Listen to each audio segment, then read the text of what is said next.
João, boa tarde. Boa tarde. Conversar com João Fernandes, curador do Instituto Moreira Salles, que teve a gentileza de aceitar essa conversa. João, por onde começamos? Começamos, talvez, pelo seu interesse pelo Brasil, que é muito anterior à sua vinda para o Instituto, né? Sim, é verdade. Quase desde criança que o Brasil me diz muito, e me disse muito nos livros que eu li, nas canções que eu vi, na música, nessa extraordinária cultura popular que o Brasil tem e que me emociona, na relação entre cultura popular e cultura erudita, entre vanguardas artísticas e tradição. Tudo isso tem sido a revelação de que muito do melhor do que se passa na cultura e na identidade de quem fala a língua portuguesa se passou e se passa no Brasil. De maneira que houve sempre uma curiosidade imensa por este país tão grande, por este país tão próximo e tão distante para um português. E o Brasil foi uma companhia ao longo de toda a minha vida e é para mim um privilégio poder ter sido confrontado com o desafio de vir para o Brasil trabalhar e construir um projeto, ou me juntar ao projeto que o Instituto Moreira Salles tem vindo a realizar da sociedade brasileira.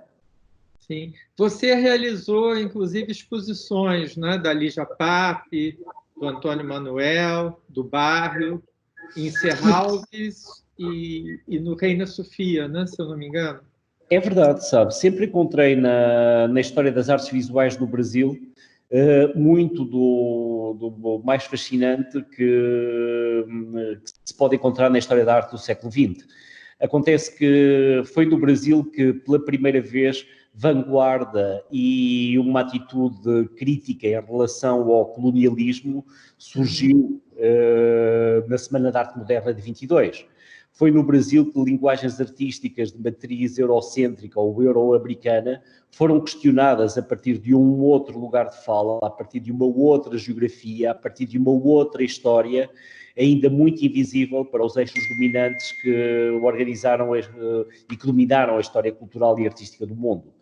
De maneira que sempre me fascinou essa reinvenção permanente que na arte brasileira, que na cultura brasileira nós encontramos na sua literatura, em momentos como a já referida Semana da Arte Moderna, mas também no pós-guerra, quando novas possibilidades de fazer arte se ampliam num cruzamento extraordinário entre a arte e a vida, terminando com séculos e séculos de uma relação passiva com o espectador, com a pessoa que experiencia a obra de arte, ampliando a possibilidade da percepção sensorial, ampliando a possibilidade da coparticipação e da provocação e da colaboração e cumplicidade com os públicos que passam a ser quase coautores com a obra de tantos artistas que ampliaram as possibilidades de fazer arte no mundo. Tudo isso sempre me interessou bastante e achei que era muito importante revelar isso. Quando comecei a trabalhar como curador, há mais de 20 anos atrás, me apercebi que era um privilégio poder ler em português textos fundamentais que não estavam traduzidos para o inglês, que eram muito pouco conhecidos dos meus colegas. É assim que textos da Lígia Clark, da Lígia Pape, do Cílio Meireles, do Artur Barrio, do próprio António Manuel, do Ferreira Goulart, dos poetas visuais brasileiros, para além da geração de 22, do Oswaldo e do Mário de Andrade e de tanta gente mais, foram textos que para mim me estruturaram a minha relação com a arte e com a vida. E tenho, desde que cheguei ao Brasil, confirmado que há sempre tanta coisa que se passa, tanta coisa que se reinventa neste Brasil, com uma história tão complexa, com uma história tão massacrada por um passado no qual o país onde nasci teve um papel muito problemático, porque todo o colonialismo é mais do que problemático, é uma tragédia. E no Brasil as consequências dessa tragédia de 500 anos ainda não foram superadas. é para mim muito importante também estar aqui presente no contexto de todos os dilemas, paradoxos e contradições que esse passado trouxe à sociedade brasileira, mas também usufruir e poder contribuir para a riqueza da experiência da arte e da reinvenção da arte do passado, de uma relação com a memória, uma memória e um passado que eu estou a descobrir através também dos acervos extraordinários do Instituto Moreira Salles, construindo com os programadores, com os diretores de acervos, pontos de vista que possam também ajudar a construção de uma cidadania brasileira, porque o conhecimento da memória, o conhecimento do passado é muito importante para a reinvenção do presente. E isso, da experiência da arte, é para mim fundamental. Acredito que a arte tem, ou a experiência da arte tem e oferece algo de extraordinário que em qualquer sociedade é relevante. O facto de ser mais positivo discordar do que o consenso. O facto de várias pessoas verem a mesma obra de arte ou experimentarem a mesma obra de arte sentindo e pensando de maneira radicalmente diferente, porque ninguém sente da mesma maneira uma mesma obra de arte. Esse exercício radical da diferença suscita, oferece melhores condições para vivermos em sociedade. Acredito nisso e me interessa construir com as pessoas com quem trabalho no Brasil, que conheço no Brasil, possibilidades de radicalizar essas possibilidades de pensar, de sentir, de experimentar, que a arte oferece, que os documentos oferecem quando são reinventados e não congelados para compreender o presente, para compreender toda uma história, para reinventar as possibilidades de presente e de futuro. Sim, porque essa questão de memória, ela é permanentemente construída, né? Ela é permanentemente ativada de acordo com o modo que você a utiliza, né? E que você a coloca em diálogo com o tempo presente. E no Instituto Moreira Salles, certamente você tem à sua disposição, como falou, um grande acervo que te possibilita esse diálogo. E agora, nessa situação completamente inesperada, e num país no qual as desigualdades são muito grandes, a presença, eu penso, de institutos privados, né, e a presença da arte na vida pós-pandemia será fundamental. Eu acho que nada será exatamente como antes, né? Mas no momento de um certo vazio do Estado nessa área, a responsabilidade de instituições particulares, como a Casa Roberto Marinho, o Instituto Moreira Salles, Casa Klabin e tantas outras, né? Ela aumenta. Queria te ouvir um pouquinho. É verdade, instituições culturais particulares têm uma autonomia e uma liberdade de atuação que envolve também uma responsabilidade. Sim. E essa responsabilidade deve utilizar esse espaço de liberdade que advém do facto de não estarmos condicionados pela administração pública, por regras, respeitando obviamente as regras e as normas do país em que estamos, mas ao mesmo tempo explorando possibilidades mais ágeis de concretizar, de programar, de trabalhar com as pessoas. E é também um dever ético para uma instituição cultural ser permanentemente provocada e se abrir ao presente. O presente neste momento não é bonito, seja no Brasil, seja no mundo. Vivemos num momento em que o mundo parou e isso no Brasil faz transparecer com uma maior crueldade ainda a crueldade que sempre foi histórica no Brasil desde a chegada dos portugueses aqui e da construção de sistemas de exploração colonial que envolveram a escravidão, etc., mas que também enriqueceram muito esse mosaico de culturas que hoje o Brasil é. E é em nome desse mosaico, dessa diversidade, da riqueza que cada uma dessas culturas tem, que é fascinante, na verdade, estar no Brasil. E é fascinante poder juntar possibilidades de pensar, de agir, a tanta coisa que merece ser protegida, que merece ser cuidada, que faz parte de um património muito bonito que não só os brasileiros necessitam de conhecer, como também o mundo. E a esse nível também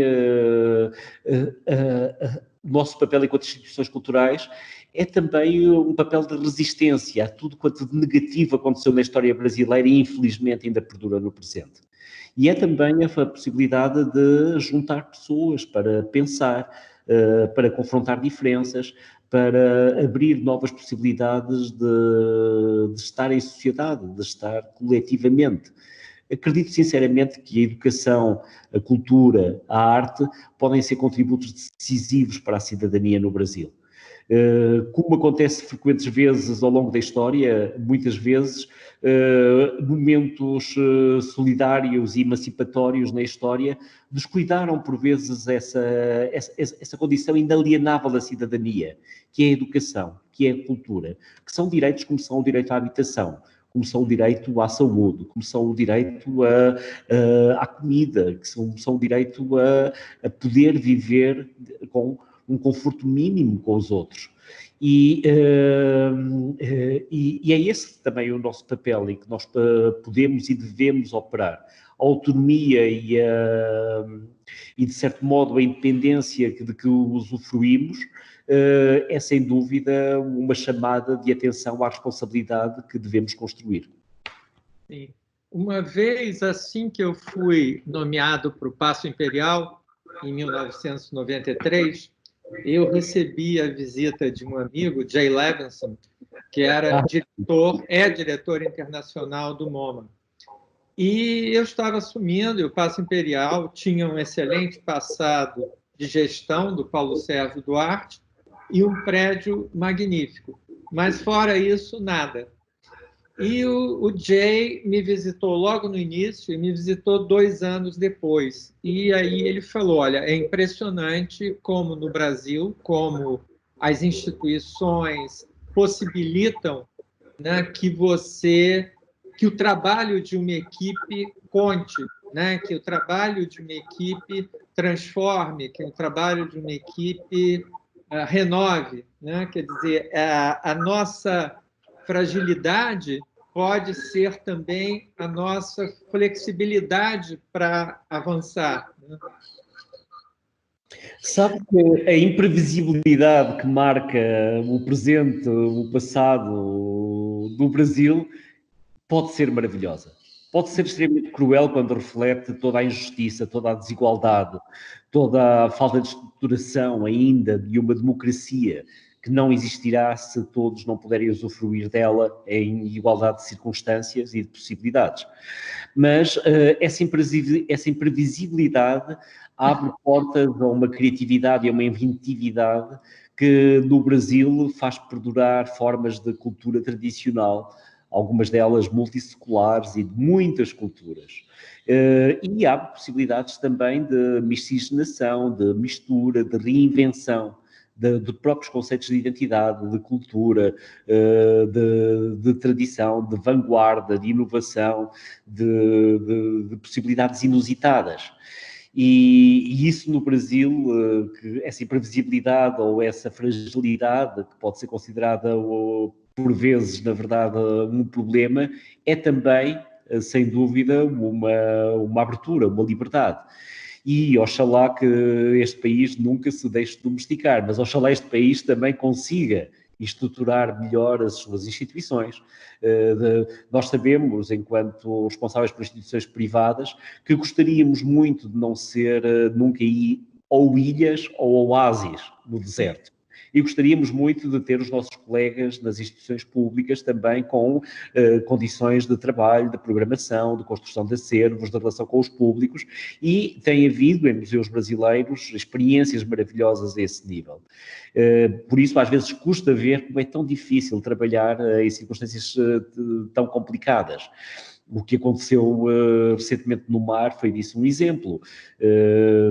Foi para mim maravilhoso ver a abertura do mar, ver como tanta gente que sabíamos que não conhecia o seu direito a ver exposições, a conhecer a cultura do país em que tinha nascido e em que vivia, tinha acesso a tanta coisa que ali se estava a passar. E isso, de certo modo, acontece nessa extraordinária curiosidade que sempre encontrei no Brasil. Eu trabalhei no Brasil pela primeira vez em 1998, naquela Bienal maravilhosa que o Paulo Herknoff e o Adriano Pedrosa construíram, que de certo modo revelou ao mundo a história das vanguardas brasileiras, situando-as na história das linguagens artísticas ao nível mundial.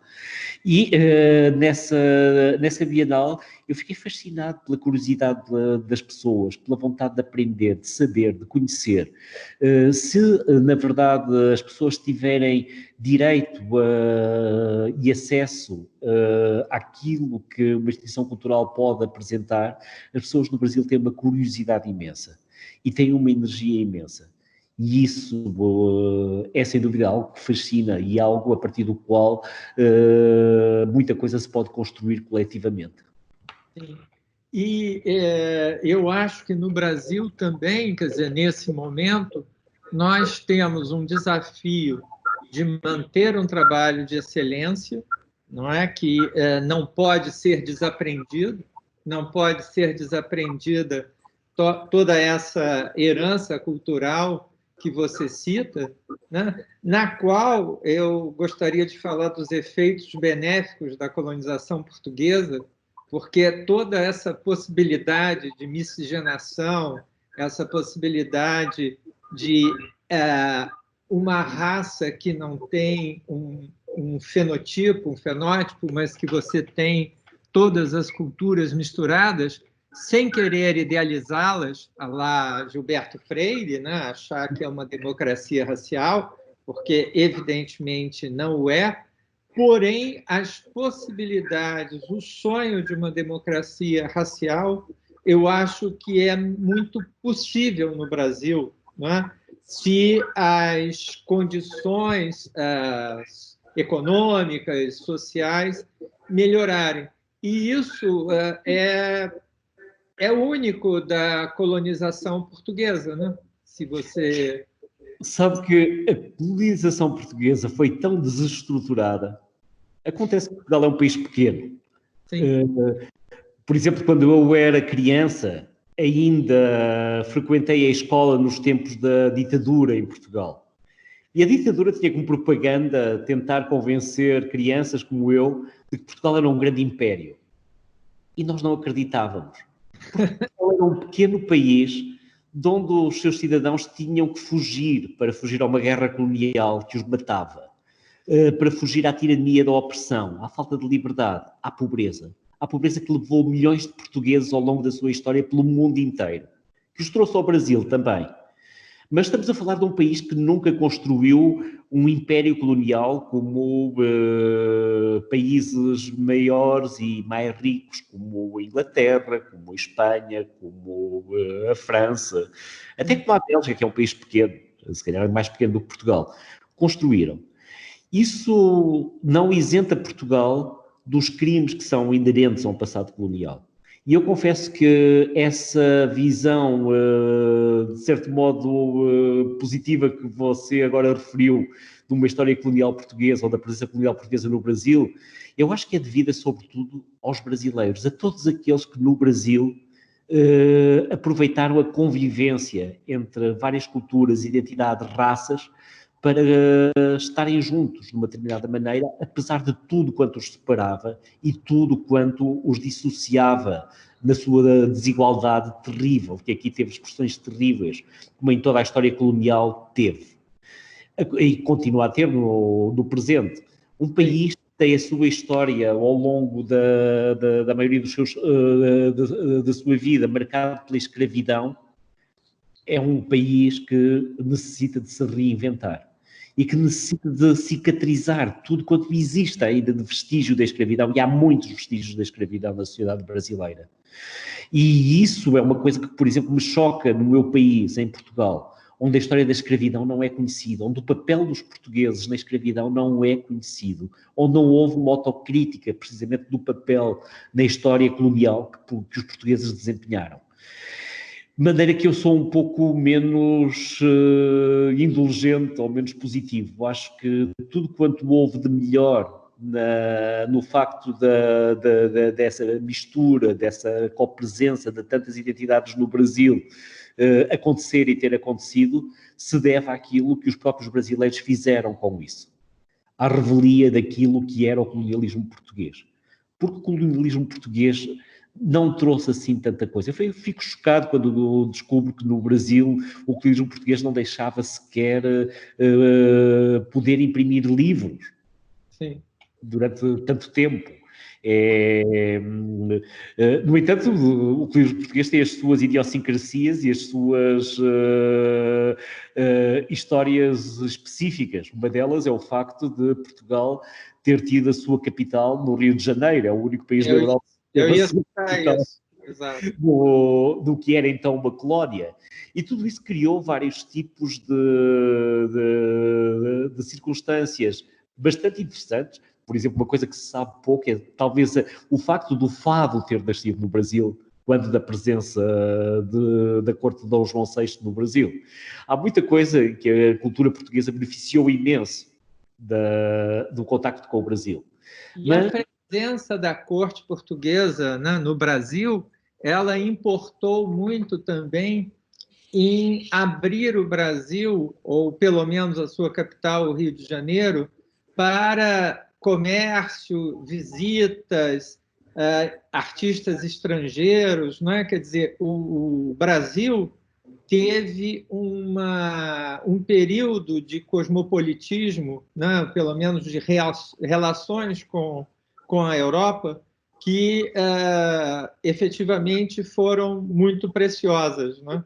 Agora, Mesmo Laura, é um cosmopolitismo muito pobre que reflete a pobreza das classes dominantes portuguesas. Porque mesmo quando, precisamente pela exploração dos territórios a que os portugueses chegaram, pela escravidão, etc., a riqueza que Portugal teve, foi sempre uma riqueza que nunca se estruturou tão devidamente assim. Essa riqueza não foi muito culta, sabe? A ignorância cultural e artística das classes dominantes portuguesas é histórica também. E deixou consequências no Brasil, das classes dominantes brasileiras também. Por exemplo, quem pinta o Brasil pela primeira vez são os holandeses e depois os franceses. Não há pintores portugueses no Brasil. É, por exemplo, um exemplo que me entristece. Essa escassez de tanta criação artística na história do meu próprio país. Você sabe, João, nós fizemos uma exposição sobre estrangeiros na Casa Roberto Marinho. Uma exposição que é composta do acervo, né, que foi feito. Muitos artistas foram adquiridos em viagens do próprio Roberto Marinho, outros, quando os artistas vinham para a Bienal, para alguma exposição, e ainda outros de artistas que se radicaram no Brasil e que se tornaram brasileiros, né? Como Krasber, Tomiotaki, Morricone, enfim. Bom, uma dessas artistas que passou uma estada no Brasil e que nós temos obras muito significativas é a Vieira da Silva. Sim.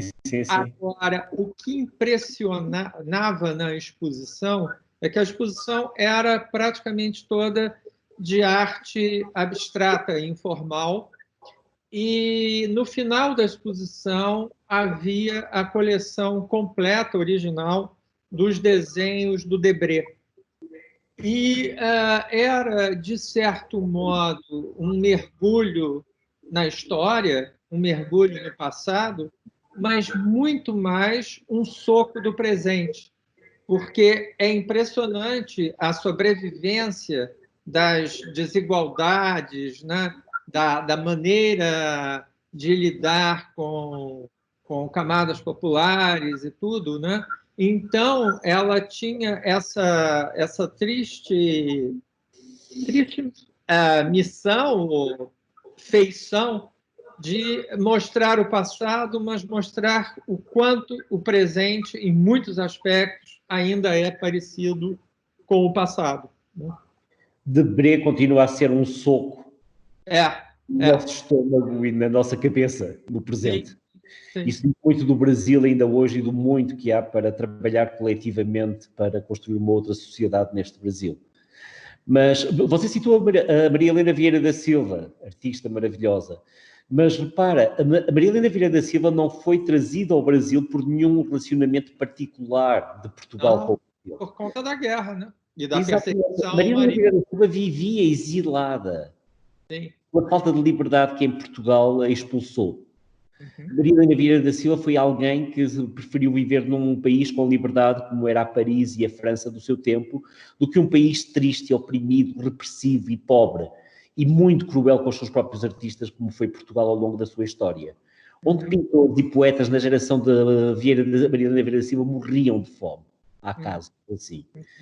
E o Brasil teve a presença maravilhosa de alguns escritores portugueses. Neste momento, um dos privilégios que eu tenho no Instituto Moreira Salles é poder, por exemplo, proteger, conservar e investigar e ver maneiras de o tornar conhecido o acervo desse grande português que foi o Fernando Lemos, esse grande brasileiro também que foi o Fernando Lemos, que veio para cá também exilado dessa ditadura, dessa repressão, dessa tristeza portuguesa. Maria Helena Vieira da Silva veio cá por sua iniciativa para fugir da guerra na Europa e para continuar exilada desse Portugal, que não estava em guerra nessa altura, mas que estava numa outra guerra interna que durou 48 anos. A ditadura, a repressão, a opressão, a falta de liberdade. Maria Helena Vieira da Silva é quem, quando a Revolução Portuguesa acontece em 1974, pega num verso de Sofia de Melo Brainer e faz um desenho maravilhoso que virou o póster mais bonito da Revolução Portuguesa, dizendo que a poesia está nas ruas. Bonito. É uma coisa de que às vezes eu me lembro no Brasil, porque no Brasil a poesia não deixa de estar nas ruas. E isso é muito bonito em condições tão difíceis, como tanta expressão, completamente inédita, imprevisível. E no Brasil, além da poesia... Leva a poesia às ruas. Além da poesia estrito sensu ter sido muito forte no século XX, ela também invade a música popular. Eu sei que poetas que odeiam essa coisa que eu vou dizer, né? Mas, de algum modo, né, a alta cultura e a baixa cultura se unem. Né? Você tem compositores e sucessos populares, né, nos anos 60, 70, 80, na qual a cultura mais sofisticada encontra a cultura mais popular. Isso é muito precioso, né? Isso, na cultura recente, eu posso pensar em Bob Dylan, por exemplo, né? E acho que Caetano Veloso está nesse nível, né? Isso nos orgulha muito. Isso é uma das forças maiores da cultura brasileira ao longo de toda a sua história. E o que é extraordinário é o facto de tudo isso ser tão vivo no Brasil. Por exemplo, algo que me entristece na Europa do presente é a morte da cultura popular. A Europa suicidou a sua cultura popular num pequeno aburguesamento que extinguiu as tradições das suas aldeias, dos seus povos, dos seus falares diferentes, das suas músicas diferentes, da sua forma de viver diferente. A Europa sempre foi um continente de diferenças que, de certo modo, a sociedade pequeno-burguesa, decorrente do plano Marshall, do que se fala hoje também no Brasil,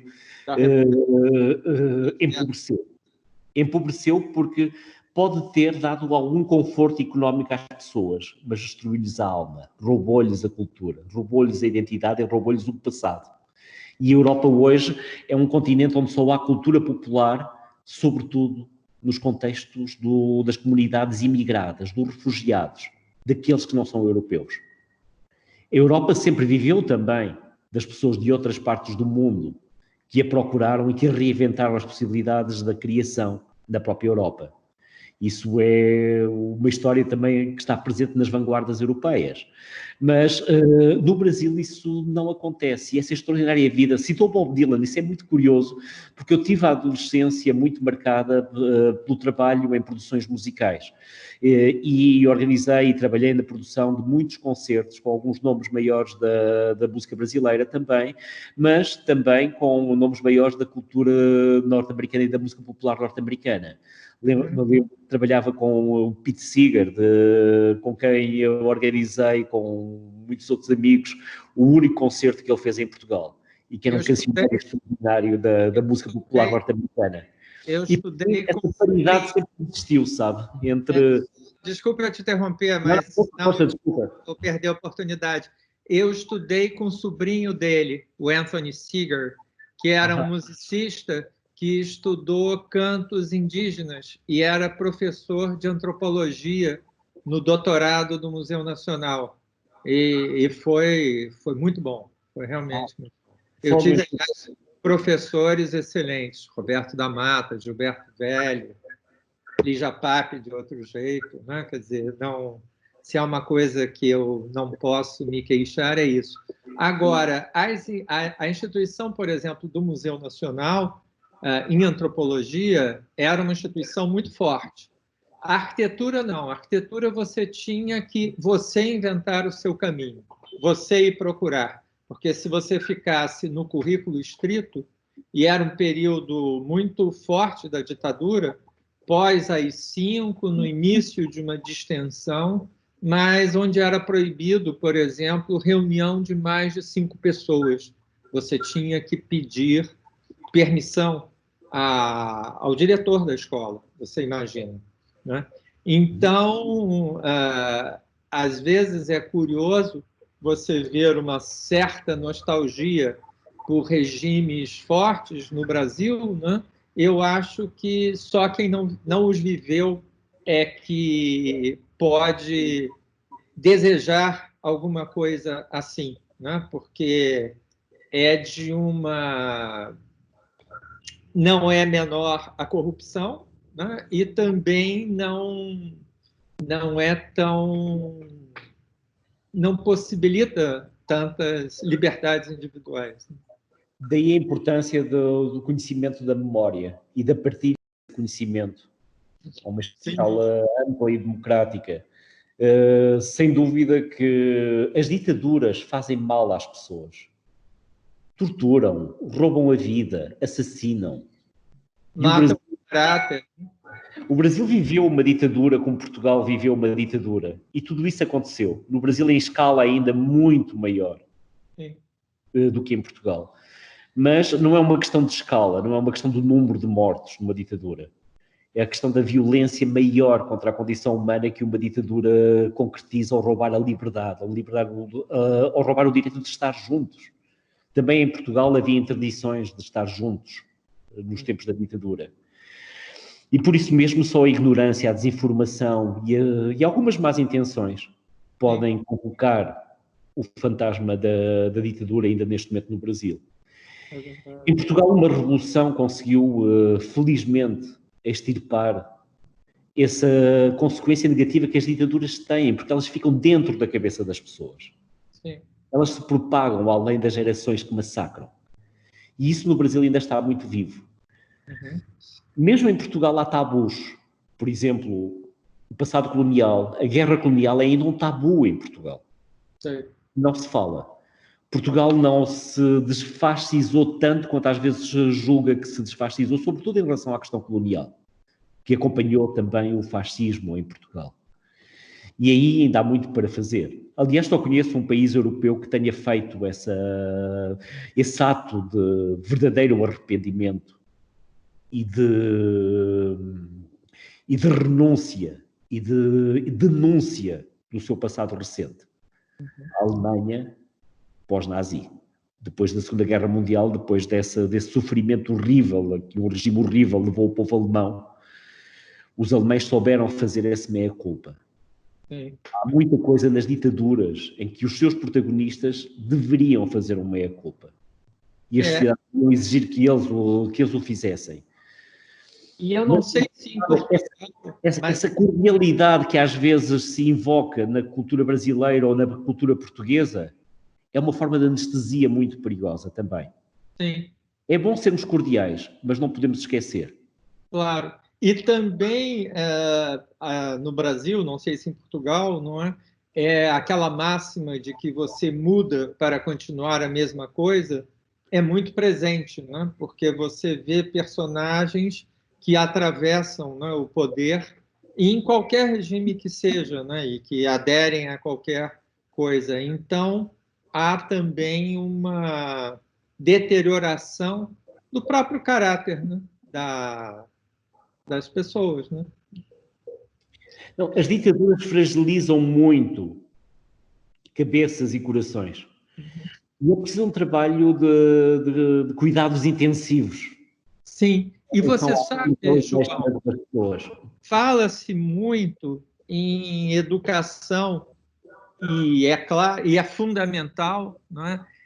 Agora, eu penso que no Brasil é tão necessário a educação para os mais pobres, quanto a educação para as camadas médias e elite, porque há um despreparo, por muitas vezes, né? Nós dirigimos instituições que provam a exceção disso que eu estou falando, né? Porque tanto os Moreira Salles quanto os Marinho deixam o seu legado, né? E reproduzem o seu legado. Mas a ideia de cidadania ou de investimento no país, de investimento no povo do país, na sobrevivência, né? De se poder andar nas cidades e tudo, é por vezes muito ignorada, né? Então aqui eu não sei, eu acho que há um duplo movimento necessário, né? Por um lado, você, claro, ter ações com as minorias étnicas, econômicas, sociais, mas, por outro lado, também não deixar que as trevas continuem nos mais afortunados. Eu acho que instituições culturais como as nossas, assim como toda a instituição cultural, se dirige às pessoas que as visitam como cidadãos. Uhum. Não ignorando, obviamente, as diferenças que criam situações de injustiça terríveis entre esses cidadãos e criando condições de acessibilidade que sejam preferenciais e claramente favoráveis a quem não sabe que tem o direito de as visitar. Uhum. Mas, de qualquer modo, aquilo que fazemos é, na verdade, para pessoas, independentemente, para seres humanos, independentemente das suas condições económicas, sociais, raciais, de todas as diferenças que significaram formas de exploração na história da sociedade humana e ainda significam formas de exploração no presente. No Brasil é muito importante estar atento às desigualdades. É muito importante estar atento a tudo quanto afasta pessoas e recusa às pessoas o direito de acesso à arte, ao conhecimento, à cultura, à educação, a condições de vida mínimas. Uhum. Mas isso não significa que se fale só para essas pessoas. Há, digamos, um projeto de cidadania que é inerente a qualquer instituição cultural. E aí é preciso saber falar com os vários visitantes que temos, porque para todos eles também trabalhamos. Sim, sim. E também eu acho que, às vezes, incorre-se num erro de subestimar a capacidade de fruição que uma pessoa mais pobre pode ter também, né? E, por vezes, faz-se algo um pouco populista, né? E que se derroga da função de educar, né? Porque eu acho que você falar de igual para igual, né, sobre uma exposição, uma obra de arte, é direito de todos também. Não é? Você não pode ficar no refúgio só da psicologia, né, ou só da demagogia. E sabe que eu acho que a função de uma instituição cultural não é só educar, é também ser educado por quem recebe. procurar receber, ou pelo menos tornar, não é uma obrigação visitar uma instituição cultural, mas pelo menos que todos possam saber que têm esse direito. E depois escolher. Mas uma instituição deve ser educada também por quem a visita. Porque quem a visita vem de contextos culturais muito ricos. Então, no Brasil, isso é extraordinário. Se ampliar a possibilidade de acesso às instituições culturais por parte de toda a extraordinária diversidade social e cultural que o Brasil tem, as instituições culturais ganharão muito com isso também, com essa educação que também poderão receber dos seus públicos. É um sistema de reciprocidade e, de certo modo, as trocas no domínio da experiência, da arte, da cultura, são interações, são trocas, precisamente. E aí há muito a ensinar e a aprender por todas as partes envolvidas. Sim. E a outra reciprocidade também, que eu acho que às vezes nós falhamos, é no intercâmbio entre as instituições.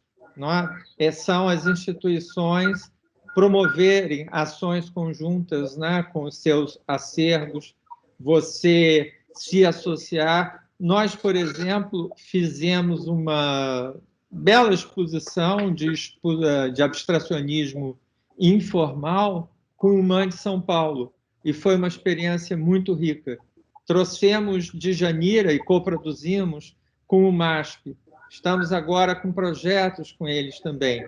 E a nossa próxima exposição é uma parceria com os museus Castro Maia, porque vai ser uma exposição sobre ler e arte, que tem uma parte toda contemporânea, maravilhosa, são edições que o Leonel Cais faz de grandes artistas contemporâneos brasileiros, e cada livro é uma exposição, é um ato de magia, quase daquela caixa pula uma exposição, mas nós vamos também relembrar uma associação importante que houve no Brasil, dos 100 bibliófilos, que eram 100 pessoas que se reuniam e a cada ano encomendavam a um artista do nível Portinari, de Cavalcante, de Janira, o Iberê Camargo chegou a participar, o Eduardo Suede, ilustrações para um livro de boa literatura, em geral brasileira.